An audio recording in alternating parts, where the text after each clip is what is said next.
Merci parce que tu as permis que nous puissions nous retrouver ce soir. Merci parce que tu as prévu de faire du bien à quelqu'un. Père, je t'en supplie, s'il te plaît, donne-moi un langage facile, enfin, de communiquer ce que tu as placé en moi ce soir au nom de Jésus. Nous t'avons ainsi prié. Amen. Est-ce que quelqu'un peut acclamer le Seigneur? Est-ce qu'on peut bien acclamer le Seigneur? Est-ce qu'on peut bien acclamer le Seigneur? Est-ce qu'on peut bien acclamer le Seigneur?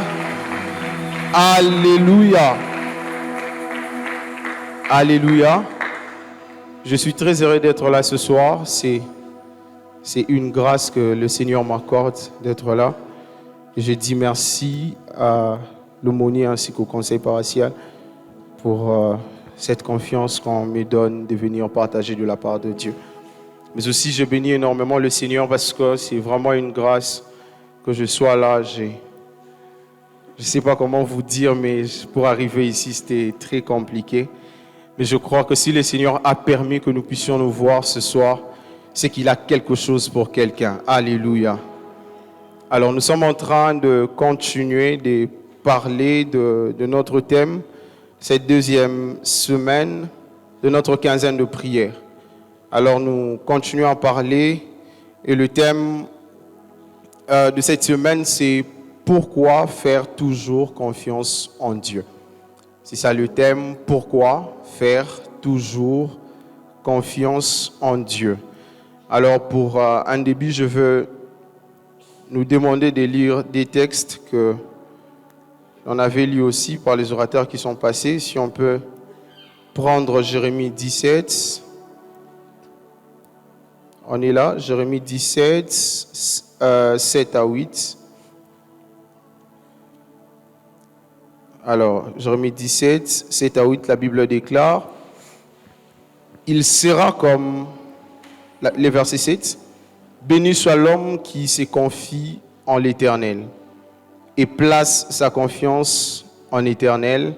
Il sera comme un arbre planté près d'un courant d'eau qui étend ses racines vers les ruisseaux. Il ne redoute rien lorsque vient la chaleur. Ses feuilles restent vertes. Il ne s'inquiète pas pendant l'année de sécheresse et il ne cesse pas de produire de fruits. » Alors, on va prendre Ésaïe. Ésaïe, si quelqu'un a trouvé, il peut lire. Donc, voilà, Ésaïe 43, je l'ai trouvé. 43, les versets 1. Voilà, 43, les versets 1 à 2. La Bible déclare, « Maintenant l'Éternel qui t'a créé, ô peuple de Jacob, et qui t'a formé, qui t'a façonné, ô Israël, te déclare ceci. Ne sois pas effrayé, car je t'ai délivré. Je t'ai appelé par ton nom, tu es à moi. Quand tu passeras par les eaux, je serai avec toi. Quand tu traverseras le fleuve, ils ne te submergeront pas. Quand tu marcheras dans le feu, il ne te fera pas du mal et tu ne seras pas brûlé. » Alléluia. On peut reprendre nos places. Le président va m'accompagner. Alléluia. J'aimerais que vous puissiez être avec moi. Ce soir, comme j'étais en train de dire au départ que nous sommes en train de continuer à parler sur ces thèmes, il y a des orateurs qui sont passés et ont parlé de cela. Pourquoi faire toujours confiance en Dieu? Pourquoi faire toujours confiance en Dieu? C'est un peu comme une question qu'on était en train de nous poser. C'était comme une question qu'on était en train de poser à quelqu'un pour savoir pourquoi tu dois toujours faire confiance en Dieu. Il y a d'autres personnes certainement auront des réponses pour dire voilà, moi j'ai fait toujours confiance en Dieu parce qu'il y a ceci, moi j'ai fait toujours confiance en Dieu parce qu'il y a cela. Mais aussi ce soir je vais par la grâce de Dieu nous donner aussi quelques raisons qui nous poussent au fait à toujours faire confiance en Dieu. Et dans Notre passage que nous venons de lire de Jérémie 7-8, le prophète est en train de dire quelque chose là-dessus. Et le prophète est en train de dire comme si la malédiction était attachée aux personnes qui faisaient confiance aux hommes. C'est qu'il dit, maudit soit celui qui fait confiance à un homme. Et il dit, béni soit celui qui fait confiance en l'Éternel. Et les prophètes nous montrent un peu comme les conséquences directes des personnes qui ne font pas confiance en l'Éternel, mais aussi des conséquences des personnes qui font confiance en l'Éternel. Et il dit que des personnes qui font confiance en l'Éternel sont des personnes bénies. Voilà pourquoi je suis en train de bénir Dieu déjà ce soir, alors que nous entrons pour quelqu'un qui fait confiance en Dieu. J'aimerais dire à quelqu'un que les personnes qui font confiance en Dieu, automatiquement, ils sont comme des courants d'eau. Ils sont plutôt comme des arbres plantés près des courants d'eau. Cela veut dire lorsque certaines personnes vont sécher parce qu'ils font confiance aux hommes, toi tu ne sécheras pas parce que tu fais confiance en Dieu. C'est que pour ton cas à toi, vous savez, avec les hommes, c'est compliqué parce que à un certain moment, les ressources des hommes peuvent avoir faim. À un certain moment, tu peux faire appel à un homme, mais l'homme ne pas te répondre. Mais lorsque tu fais confiance en Dieu, automatiquement, Dieu commence à te prendre en charge. Voilà pourquoi ce soir, je suis en train de pousser encore quelqu'un de faire confiance en Dieu ce soir. Alors que nous avons commencé cette année avec plusieurs peut-être défis, alors que nous avons commencé cette année comme le révérend était en train de dire, certaines personnes n'ont pas encore vu ce que le Seigneur avait dit pour leur vie. Je suis en train d'encourager quelqu'un à encore faire confiance en Dieu. Parce que le Dieu qui t'a promis va faire en sorte que ce qu'il a dit sur toi arrive. Alléluia. Alléluia. Nous, on fait confiance en Dieu. Et ce que j'aime encore, c'est qu'avec notre confiance en Dieu, c'est que nous n'avons pas besoin de voir quelque chose d'abord pour commencer à faire confiance en Dieu. Mais nous croyons d'abord à ce Dieu-là à cause de ce qu'il est et nous le faisons confiance. Et ce soir, par la grâce de Dieu, je veux rapidement partager 3 raisons. Et ensuite, on va prier. 3 raisons simplement qui nous amènent à toujours faire confiance en Dieu.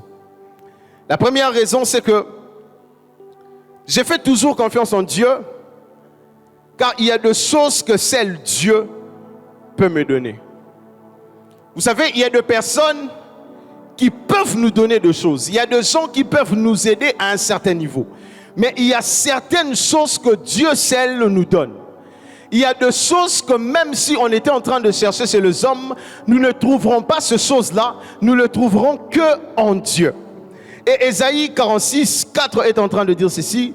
Je resterai le même jusqu'à votre vieillesse et je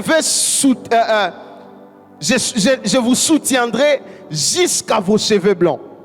C'est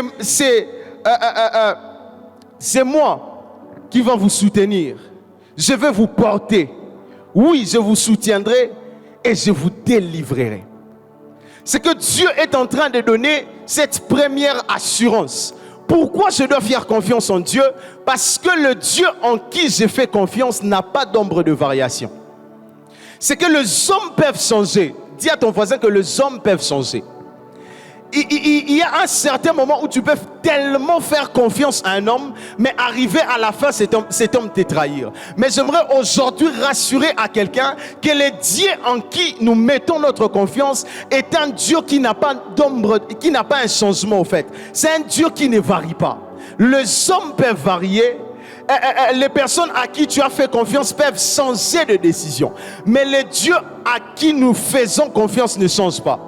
Et ce que j'aime encore avec l'Éternel, c'est qu'il dit, même quand vous devenez infidèle, moi je reste fidèle à ce que je dis. J'aimerais rassurer encore à quelqu'un et à pousser à quelqu'un de faire confiance en Dieu parce que Dieu ne change pas. J'aimerais encore pousser quelqu'un ce soir à faire confiance en Dieu malgré tout ce qu'il est en train de voir, parce que Dieu ne varie pas. Il n'a ni changement ni ombre de variation. Les hommes peuvent changer dans leurs décisions, les hommes peuvent faillir dans ce qu'il dit, mais le Dieu que nous servons reste fidèle, reste fidèle, reste fidèle. Même quand nous on devient infidèle, Dieu reste fidèle parce que la fidélité a trouvé Dieu fidèle. Ce n'est pas parce qu'il y a le mot fidélité que Dieu devient fidèle. Dieu était fidèle même avant que la fidélité ne soit. Voilà pourquoi je te pousse ce soir. Même dans des situations qui te font pleurer, fais confiance en Dieu. Parce que le Dieu qui t'a promis n'a pas d'ombre de variation. Le Dieu qui t'a promis ne change pas. Il y a des hommes qui changent. Vous savez, à un certain moment, il m'est arrivé de faire confiance à un homme. La façon dont l'homme t'a rassuré, tu te disais qu'il va certainement le faire. Mais arrivé le jour J, tu te rends compte que l'homme ferme même son téléphone. Mais ce que j'aime avec le Seigneur, c'est que c'est Dieu même qui te dit, invoque-moi et je te répondrai. C'est que Dieu te donne déjà l'ouverture dans la réponse de ce que tu dois demander. C'est que Dieu veut que tu ailles vers lui. Dieu veut que tu lui fasses confiance. Dieu veut que quelqu'un puisse le faire confiance. Dieu veut que quelqu'un puisse atteindre une dimension où même quand je ne vois pas, ô roi, règne éternellement. Je sais que mon Dieu est puissant et qu'il va me délivrer de ta main. Même si mon Dieu ne me délivre pas de ta main, ô roi, je ne vais pas me prosterner au-devant de toi. Est-ce que quelqu'un peut atteindre cette dimension où même quand il n'a pas encore le résultat, mais il ne se prosterne pas devant le roi? Parce que nous faisons confiance en Dieu. Parce que notre confiance en Dieu est ferme. Parce que lorsque nous manquons, nous ne regardons pas à gauche ou à droite. Vous savez, ce que l'ennemi fait parfois dans nos vies, c'est de nous faire douter de ce que le Seigneur a dit. Par moments, il vient, quand il regarde, tu es en train de voir dans le temps, et que tu te dis, non, ça fait tellement longtemps que le Seigneur m'a donné cette promesse. J'aimerais dire à quelqu'un, Dieu est tellement fidèle, que même si toi tu pars, avant la promesse, tes enfants bénéficieront de cette promesse. Parce que Dieu, il reste fidèle à ses promesses. Alléluia. La deuxième raison qui fait en sorte que je reste toujours, que je puisse toujours avoir confiance en Dieu. Dieu est le seul sur la terre qui m'a aimé à cause de mes défauts. Romains 5:8 est en train de dire, alors que nous étions encore pécheurs, le Christ est mort pour nous. C'est que sur la terre, pour que les hommes, même nos parents qui sont mariés, si on essayait de poser une question, tout le monde sera en train de dire les côtés positifs de la personne avec qui il vit. Même de personnes, quand vous leur demandez comment est ton ami, en tout cas c'est une bonne personne. En tout cas voilà il est comme ça. En tout cas voilà il est comme ça. Mais peu de personnes acceptent de rester avec quelqu'un à cause de ses défauts. Mais Dieu est le seul, alors que l'homme était dans ses défauts, alors que l'homme était au plus bas, il a accepté de laisser le trône, alors que lui, il était en train de régner pour venir mourir à la croix pour un homme pécheur. Voilà pourquoi moi, dans ma vie, je ferai toujours confiance en Dieu, parce que Dieu m'a aimé lorsque le monde m'a rejeté. Quelqu'un ne m'a pas compris. Vous savez, dans cette histoire, il arrive quelque chose. Quand vous lisez la Bible, la seule fois où il y a eu silence au ciel, c'est quand on a demandé qui pouvait descendre pour mourir à cause de l'homme, à cause du péché de l'homme. On a demandé qui pouvait descendre. Alors que l'homme avait péché, il n'y a eu personne au ciel. Et Dieu a regardé, et les anges et les séraphins, tout le monde ne voulait pas descendre. Mais il y a eu un homme, malgré mes défauts, il a laissé le trône, il s'est levé. La Bible dit qu'il s'est dépouillé. Alors qu'il était dans la gloire, alors qu'il avait tout ce qui était bien pour lui, il a accepté de venir. Il dit, Père, me voici, je vais descendre, je vais mourir pour cet homme qui a péché à cause de l'amour que j'ai pour lui. J'aimerais dire à quelqu'un, fais toujours confiance en Dieu, parce que Dieu t'a aimé en premier. Fais toujours confiance en Dieu. Lorsque Dieu est descendu pour mourir pour toi, il n'a pas regardé à tes péchés. Voilà pourquoi moi je ne cherche pas Dieu à cause de ce que Dieu donne, mais à cause de l'amour de Dieu qu'il a manifesté dans ma vie. Je ne cherche pas d'abord Dieu à cause de biens matériels qu'il peut me donner. Je sais que l'or et l'argent lui appartient. Je sais qu'il a tout dans son trône. Mais quand il faut que je parte dans sa présence, je ne pars pas d'abord pour ce que Dieu donne. Je pars par amour que j'ai pour lui. Il a manifesté l'amour alors que j'étais au moment le plus faible de ma vie, alors que tout le monde me rejetait. J'aimerais dire à quelqu'un que Dieu t'a aimé alors que tu étais faible. Et j'aimerais dire aussi à une personne qui est faible ce soir, Dieu t'aime comme tu es. Dieu te veut comme tu es. Il n'a pas d'abord besoin que tu sois parfait pour qu'il puisse mourir pour toi. Dieu te veut tel que tu es là. Dieu te veut avec tes problèmes. Dieu te veut avec des choses qui te troublent là. Dieu t'aime avec ces choses-là. Voilà pourquoi il faut toujours et toujours lui faire confiance. Toujours lui faire confiance. Ce soir, je donne des raisons aux gens. Si quelqu'un te demande, mais pourquoi toi tu pars toujours à l'église? Dis-lui, il y a quelqu'un qui est mort pour moi, alors que tout le monde m'a rejeté. Mais pourquoi toi tu aimes beaucoup la prière? Tu aimes beaucoup lire la Bible? J'aimerais dire à quelqu'un, dis à cette personne, il y a quelqu'un, lorsque j'étais au moment le plus faible de ma vie, je l'ai vu venir. Je l'ai vu être à mes côtés. Lorsque je pleure seul en chambre, cette personne vient, il me tient, il me suit les larmes. Il me dit, ne t'inquiète pas, ça va aller. Il me dit, c'est que j'aime encore avec Dieu. C'est que Jésus se rassure toujours que l'homme ne reste pas seul. Il dit, je ne veux pas vous laisser comme orphelin. J'aimerais dire à quelqu'un que lorsque le Saint-Esprit vient, il joue le rôle du Père. J'aimerais dire à quelqu'un, moi je n'ai pas vécu l'amour d'un père, mais le Saint-Esprit m'a donné l'amour d'un père. J'ai vécu un Saint-Esprit qui a consolé mon cœur. J'ai vécu un Saint-Esprit qui a essuyé mes larmes. J'ai vu un Saint-Esprit qui m'a dit ça va aller. J'ai vu un Saint-Esprit me montrer ce que je serai dans 10 ans, ce que je serai dans 20 ans. Voilà pourquoi même quand j'ai faim, quand je marche comme un homme heureux. Voilà pourquoi même quand je manque aujourd'hui, s'il faut que je parle comme un homme joyeux, parce que ce Dieu-là m'a fait du bien. Dieu est tellement bon et je ferai toujours confiance en Dieu. Parce que le Dieu à qui je fais confiance ne commence pas pour finir, mais c'est un Dieu qui finit avant de commencer. J'aimerais dire à quelqu'un, avant que tu ne viennes, Dieu avait déjà tout planifié pour ta vie. Avant que tu ne viennes, Dieu avait déjà tout établi sur ta vie. Je l'appelle le metteur en scène.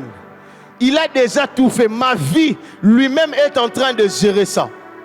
Voilà pourquoi je fais toujours et toujours confiance en Dieu. Et ma troisième raison, pourquoi je ferai toujours confiance en Dieu. Je ferai toujours confiance en Dieu.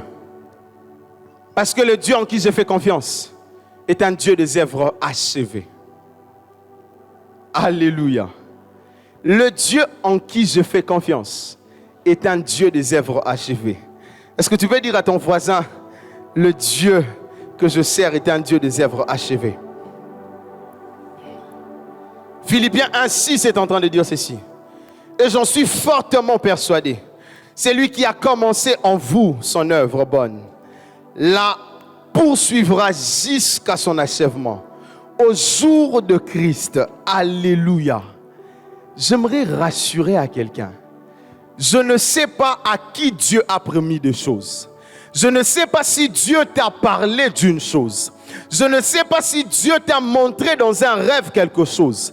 Je ne sais pas si peut-être un prophète, un homme t'a dit une parole de la part de Dieu. Ce soir, je viens simplement te dire, le Dieu qui t'a promis est le Dieu des œuvres achevées. c'est que Dieu ne commence pas quelque chose pour s'arrêter en chemin. J'aimerais dire à quelqu'un qui a commencé mieux, j'aimerais dire à quelqu'un à qui Dieu a ouvert les portes d'un stage dans une entreprise, que c'est même Dieu te fera signer le contrat. Quelqu'un ne me comprend pas. J'aimerais dire à quelqu'un que Dieu a ouvert les portes du mariage, que c'est même Dieu qui a commencé, va aussi te permettre d'avoir un mariage très heureux. Ce qu'il y a avec les hommes, c'est que les hommes peuvent commencer une chose et à un moment te dire qu'il n'y a plus de financement. Mais j'aimerais dire à quelqu'un que le Dieu à qui nous mettons notre confiance a des financements illimités. Le Dieu à qui nous plaçons la confiance a un financement illimité. J'aimerais dire à quelqu'un que c'est que Dieu a commencé avec toi. J'aimerais que tu te regardes un peu. Le travail que Dieu a commencé avec toi depuis les années passées, Dieu va amener ça jusqu'à la fin. Et ce que j'aime, c'est que quand Dieu commence, quand il finit, il doit dire une chose. Il faut qu'il dise que Dieu vit que cela était bon. Il vit un soir, il fit un matin. Aussi longtemps que Dieu ne voit pas que c'est encore bon, il ne va pas arrêter. J'aimerais dire à quelqu'un ce soir que Dieu est en train d'achever l'œuvre qu'il a commencé. Dieu sera en train d'achever l'œuvre qu'il a commencé. J'aimerais rassurer à quelqu'un de ne pas s'inquiéter. Moi, je ne m'inquiète pratiquement plus. Pourquoi? Parce que je sais que ce que Dieu a commencé en moi, il va l'achever. Peu importe ce que je peux voir au-devant de moi, ce que Dieu a commencé avec moi, il va l'achever. Peu importe lorsque même, vous savez, les problèmes des fois, ce sont les hommes. Moïse est devant la mer Rouge avec le peuple. On annonce à Moïse que les Égyptiens sont en train de venir. Ils arrivent en masse. Nous sommes bloqués. Comment est-ce que nous allons passer? Moïse regarde à l'Éternel et il leur dit que les Égyptiens que vous êtes en train de voir là, vous n'allez plus les voir. Parce que le Dieu qui m'a donné la promesse à la montagne m'a dit que je devais prendre les peuples pour les amener dans la terre promise. J'aimerais dire à quelqu'un que ton chemin ne s'arrêtera pas devant la mer Rouge. Peu importe la mer Rouge qui va s'adresser au devant de toi, tu vas t'arrêter à la terre promise. Peu importe les combats qui vont se lever, ta destination est la terre promise. Peu importe Pharaon qui peut se lever, ta destination c'est la mer Rouge. Ce soir je viens dire à quelqu'un que ta destination c'est la terre promise. Peu importe ce que tu vois. La chose qui m'a toujours étonné avec Moïse, imagine que c'est Dieu qui envoie Moïse d'aller libérer les peuples. Moïse arrive devant Pharaon, Pharaon refuse. La Bible dit que Dieu endurcit les cœurs de Pharaon. C'est quel genre de Dieu? Il envoie Moïse. Il dit à Moïse, va libérer mon peuple. Il donne à Moïse les capacités qu'il avait besoin. Mais lorsque Moïse arrive, la Bible dit que Dieu lui-même endurcit les cœurs de Pharaon. J'aimerais dire à quelqu'un ce soir que les cœurs de tes ennemis sont entre les mains de Dieu. La personne qui te fait souffrir là, c'est la même personne que Dieu va faire en sorte qu'il t'ouvre la grande porte. Il ne va pas comprendre comment il va ouvrir cela, mais ça sera cette même personne. Il est arrivé un soir où Pharaon lui-même a appelé. Il a dit, venez, prenez les Hébreux, prenez les Israélites, prenez vos chevaux. Tout ce qui est à vous, sortez, partez. Vous ne pouvez plus rester ici. J'aimerais dire à quelqu'un que le Dieu qui a commencé cette œuvre, il y a un moment, même si les gens bloqués, on va t'appeler pour te dire, prends, pars. Parce que Dieu lui-même est en train de contrôler tout ce qu'il y a là. J'aimerais dire à quelqu'un que Dieu a la maîtrise de tout ce que tu as. Dieu a la maîtrise de ta vie. Dieu a la maîtrise de ton travail. Dieu a la maîtrise de tes enfants. Même là où toi tu n'es pas là, Dieu sait veiller sur tes enfants. Même là où toi tu es faible, Dieu reste fort. J'aimerais dire à quelqu'un qu'il y a des hommes qui protègent, mais je ne vois pas un homme avec des gardes du corps les suivre jusque dans les rêves. La seule personne qui combat pour nous dans les rêves, c'est Dieu. Les gardes peuvent être là, ils sont physiques. Il y a même d'autres gardes qui sont étonnés lorsque le chef est mort. Ils ne savent pas comment l'ennemi est entré. mais le Dieu en qui nous mettons notre confiance.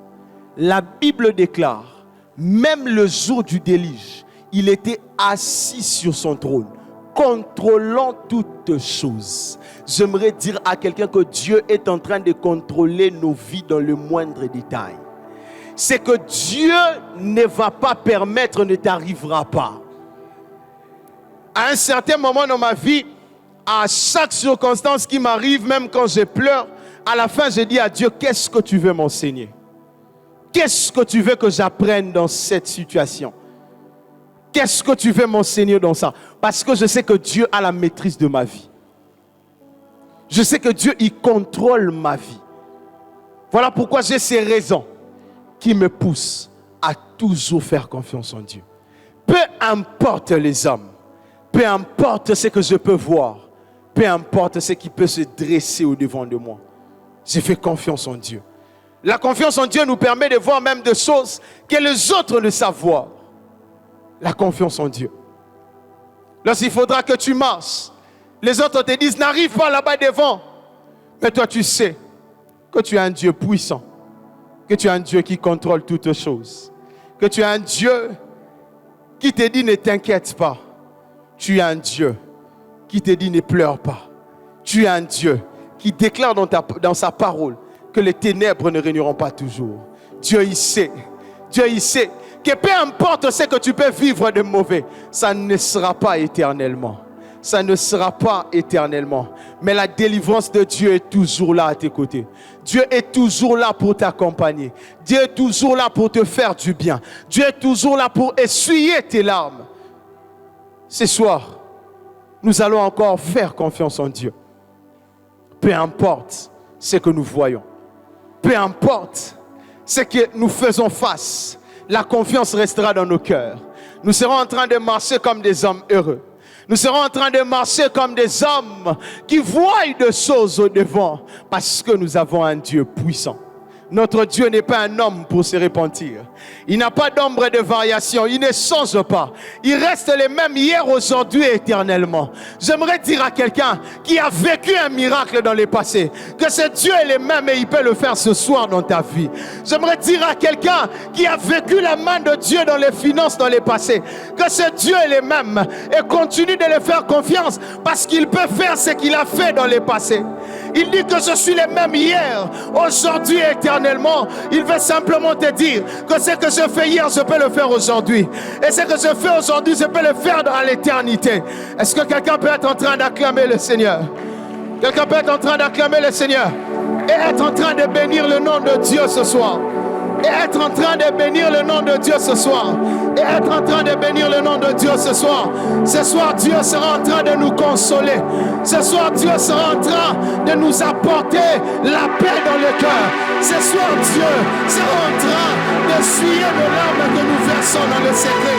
Parce que le Saint-Esprit va augmenter la confiance en Dieu ce soir.